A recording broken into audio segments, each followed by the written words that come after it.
Hello and welcome to Thursday Night Live. I'm your host, Dr. Rita Louise, and thank you all for tuning into the show today. So I have a really interesting topic I'm going to be speaking about, and it's the new arbiters of truth. So I've just recently completed a new article, and I'm just really excited about it, and I wanted to share it with you. And so if you're interested in reading the whole thing, you can go to my webpage here. I'll put it up on the screen. soulhealer.com, and it's under the healthy living link. Anyway, so who are the new arbiters of truth? You know, there has always been this concept of thought control in this country and around the world. And we're often taught what we should believe. And what we see recently, but this has been going on throughout time, is that those who have dared to challenge the accepted truth are punished or swiftly silenced. But the reality is that we're all conditioned and we're all programmed. Everyone on this planet's been programmed. We've been taught what's right from wrong versus what's safe and not safe. We're taught the language that we speak. We're taught how to put clothes on, eat with a knife and fork, and even how to brush our teeth. And all the things that we do, in essence, are what makes us as humans be humans versus just being part of the animal kingdom. It's what separates us from every other organism on the planet. But these concepts aren't things that we just made up. They aren't things that we just came up with. They're instilled within us. You know, and it starts with our parents who teach us how to go potty and to tie our shoes. And as we get into school, the educators instill other beliefs and programming within us. We get older, society at large also adds to what we see, what we think is what reality is, what truth is. You know, so it starts at an early age, but it doesn't ever really stop. So you're probably going, well, I don't know about that. So I just am going to ask you a very simple question. And I know you can't respond to me in real time, but I'm going to ask the question. And I want you to accept or acknowledge the first thing that comes to your mind. And then we'll go from there. Okay, question. Who discovered America?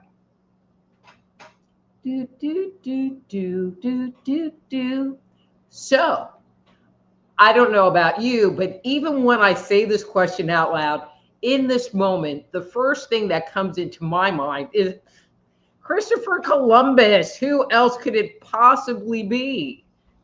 But then my program brain has a moment to think and turn it off. And I can go, oh yeah, there was Leif Erikson around 1000 AD. And then there were those Native Americans that somehow found the New World some 13,000 years ago. And they must have discovered it because they were here long before we got here. And so that is the nature of the programming. It becomes instilled into who we are. And we just accepted that this is the reality. But when we're talking about the discovery of America, it was never really Christopher Columbus. It was just a lot of propaganda that was put out at that point in time in the world. And they thought it was true, but it wasn't really true. And see, I just have notes here, so excuse me for this. So up until recently, much of what we learned, especially as an adult, about the world around us came from newspapers, magazines, from the movies that we watched, from conversations that we had with people, from the radio. But in today's day and age, that situation, that dynamic has grossly changed. And so I asked Google Gemini, which is an AI program, you know, who's the propagators of reality today? And the response I got was social media and the internet, particularly the algorithms that control what we see. And it really is the case. But the question that I have is, what if the only opinions that are being presented to you in this electronic landscape are pre-approved by some unknown entity? You know, what happens if what we talk about or share online contradicts the storyline? What happens? You know, but sadly, for many people, that information and that material is suppressed.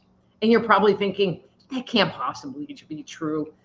There's not that kind of thought control or censorship going on in our world. But let me keep going and you might maybe change your mind. Okay, so,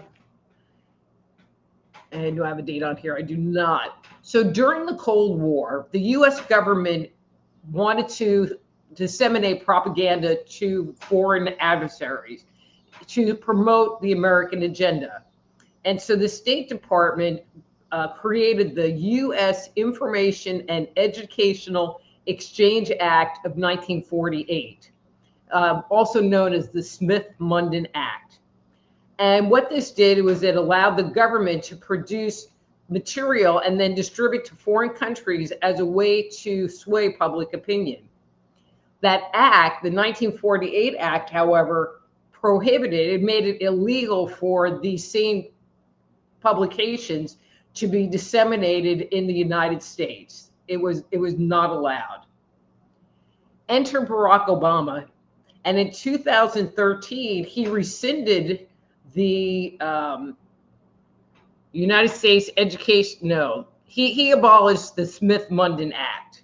And so what happened is that it gave the federal government and government agencies the opportunity to empower to shape public sentiment.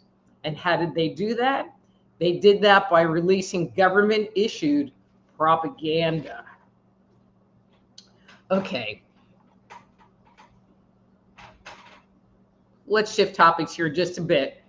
And so we started out with radio, television, newspapers, movies, print, etc. But we're moving forward in time, and we have the introduction of the World Wide Web, the internet. And it was kind of a wild, wild west at that point in time. And the way people communicated in the early internet days was on bulletin boards and online forums, kind of like a Reddit kind of thing, you know, but different people had these boards set up, kind of like you have a website, like I could create a website, well, I could create a bulletin board, and other people could come and interact with things that were on my bulletin board. And so the question came before the court, should these companies that host these forums be liable for defamatory or illegal content that is posted on their sites? So not on their website, but on their platform, you know, so on their servers. And so there were two major cases that came before the court. The first one was Chubby versus CompuServe in 1991. And the court held that CompuServe was not responsible, for defamatory information that was posted on their site, because it acted like a distributor of the information in the same way a bookstore sells books, but they don't edit them. And so CompuServe allowed anybody to post anything they wanted, and they didn't edit it at all. And so they were okay. In the second case, which was Stratton Oakmont Inc. versus Prodigy Services, 1995. And in that case, the court ruled that Prodigy was legally responsible for any offensive content on their platform. So Prodigy had done content moderation. So you put some kind of hate post or, I don't know, illegal content on their servers, and they were taking it down. And so because they were editing, they were considered more of a publisher. But at that point in time, they wanted to proliferate the use of the internet and wanted to come up with a solution to this conundrum that they were experiencing. So enter Section 230 of the Communications Decency Act. And this was brought into play in 1996. And so Section 230 gave immunity to these content providers. So CompuServe and Prodigy, and any other site that allowed user-generated content. So like Facebook is all user-generated content. Web pages are user-generated content. YouTube, any social media platform is user-generated content. And so they were given immunity to anything like that, and also included in here. So let's say I have an article on my site, this article on my site, and I have the comments turned on, and people are putting really bad things in the comments. I would be responsible, before this law changed, I would be responsible for the things that people said in those comments. But also as part of the law, it gave the platforms the opportunity to edit a certain amount of that information as a good Samaritan, and they were still able to keep their legal standing. And so any content that was considered, I have a list, obscene, lewd, lascivious, filthy, excessively violent, harassing, or otherwise objectionable could be taken down, and the platform would not lose its immunity. And the thought of it would make the web be a safer place for people. So in essence, it gave the platform the right to edit content and still be considered a distributor and not a publisher. But what happens? What happens when a platform doing their Good Samaritan duty promotes certain content over others? I'll leave you with that question. Moving forward, enter COVID-19. Now, how can we forget all of the accounts that were taken down off of Facebook, or people that had podcasts or other things on YouTube and their entire channel were taken down? I don't know about you, but I know a ton of people, and I know I spent a lot of time in Facebook jail for like sharing some funky meme or making some kind of comment that apparently was offensive. Not me, ever. And so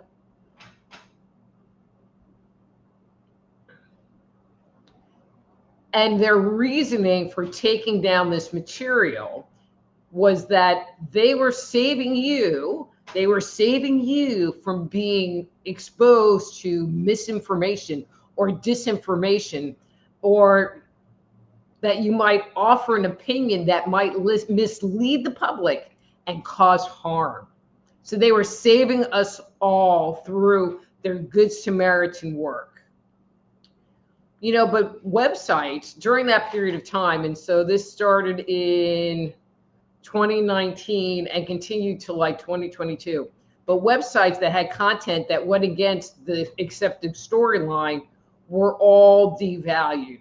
And so that affected thousands of alternative health practitioners, as well as anyone that made claims that couldn't be backed up by rigorous scientific evidence or peer-reviewed studies. And so here are a few topics that would get you devalued, like if they caught you, which, they have algorithms, so they would catch you eventually, that would get you devalued on Google. Okay, so this is the Google policy. Any anti-vaccination websites, any websites that talk about alternative health, Any websites that talk about election and voting misinformation, whatever that, and so I'll explain that one. Websites that make false claim about election integrity, voting procedures, or the results of a democratic election has been targeted. Mass casualty or false flag events, ancient aliens, climate change denial, or genetic modification denial. And I'll read this one. Narratives that make scientifically unfounded claims that about the inherent dangers of genetically modified organisms because they're good for you, or link them to specific disease without peer-reviewed evidence. Because obviously, if you have a concern, consuming a genetically engineered piece of produce might cause some kind of issues, you're obviously a conspiracy theorist. Okay. And so anything that was considered controversial was devalued. And so online searches have become increasingly limited and, in my opinion, much more one-sided. And even if you're using AI to look for answers to your questions, while they offer a less censored perspective, they always seem to caveat and push the dominant narrative while downplaying opposing thoughts. So what's the nature of programming? So when someone tells us something is a fact, and then we hear the same bit of information over and over and over again, and everybody's screaming it from the rooftops, this is true, this is true. After a while, your brain is going to make the assumption that this fact, this bit of information is true, whether or not it is or not. And if access to alternative information is denied, then there's only one voice out there, theirs. So there's what's going on, and it's not whether the media or digital sources can manipulate us, but rather how deeply and how pervasively that influence goes. And the deeper it goes and the more pervasive it is, the more heavily we're programmed. Think Columbus. So it doesn't end there. It doesn't end there. So in the UK, be glad you don't live in the UK. If you live in the UK, I'm just sorry for you. But in the UK in 2023, they ratified the Online Safety Act. And the Online Safety Act puts the burden of responsibility for the dissemination of illegal or harmful content, which might be misinformation, on the shoulders of the platform. And so if the platform doesn't take that off or demote it or anything like that, they can be fined up to $24 million. That's what I said, $1 million, which is bad. But it's even more insidious than that. They also added in an offense that's called the false communication offense. So if I sit there and talk about that the world, that we live on a flat earth, and I try to present my information that the earth is flat, which is also something that gets you devalued on Google. And I'm trying to cause harm. I don't know how the flat earth would cause harm, but I'm just using that as an example. Then they can come after me. So they can go after the platform, and then they can go after me, and I could face a fine and up to 2 years in prison. Seriously. It doesn't end there. It doesn't end there. So what would you say if everything that you posted on Facebook, shared on YouTube, made a tweet about, liked or subscribed to, was all of that information was being collected into what's called the digital footprint? And what if the value of your digital footprint was compared against what's considered the mainstream narrative? And if you went against the mainstream narrative and you were considered a bad person, a conspiracy theorist, or whatever, that they could sit there and take your rights away. So you're thinking, she's crazy. There isn't anything like that going on. They wouldn't do something like that. But the reality is that they already do this in China. China has established what's called the social credit score. And so they take your public record, which would be all of your online stuff and behaviors, and tie that to your financial data, and can grant or restrict access to services. So you might not be able to get a house. You might not be able to travel. I mean, weird stuff. And so there are several conspiracy theorists who suggest that a similar system is coming to the United States. Maybe Europe first. I mean, England's already got that Online Safety Act, so it doesn't take that big of a leap. But they're suggesting that social media platforms are already analyzing your behavior. I mean, hell, you sit there and you talk about, I need to get acne cream, and the next thing you know, there's all acne cream ads in your Facebook feed, which is scary by itself. But imagine pairing that information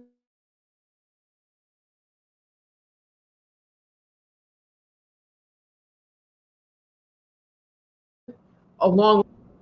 Okay, so there's lightning outside, so hopefully my internet connection will stay up and I will stay here with you. But pairing that with your financial information, and the only piece that's really missing is them incorporating a digital currency system, a central bank digital currency system, which basically says there's no more cash. And so if you want to do a transaction, it is only with your debit card or credit card or something like that. So if you want to buy drugs or you want to buy an illegal gun or do anything like that you would normally pay cash for, try to pay somebody under the table, you can't do it because cash is no longer king. And so if Kroger's not going to accept cash, and Starbucks isn't going to accept cash, and Walmart's not going to accept cash, and Macy's isn't going to accept cash, and nobody's going to accept cash will be valueless. And the only way that you would be able to do anything or buy anything or get anything is through your little card. Well, what if you're a conspiracy theorist and think that there are bad things, that GMOs are bad? They could sit there and cancel your credit cards or block online transactions or restrict your ability to purchase certain products, all because of an old tweet. And it sounds implausible, but if you think about it, if you step outside of that programming kumbaya box that they have for us, it really sounds like it's something that's possible. But there is hope. So since the 2016 election cycle and the term fake news was brought to the forefront, there are an increasing number of people who suspect that there's a man standing behind the curtain trying to control the show. And this crackdown on free speech, has exposed legacy media, social media, and the draconian changes in search engines for what they are: the purveyors of thought control. So this has caused ordinary people who once accepted the status quo to suddenly question what is true and what is falsehood designed to control them. And so their reward for independent thought is now they have this giant label that says conspiracy theorist, which I personally wear very proudly.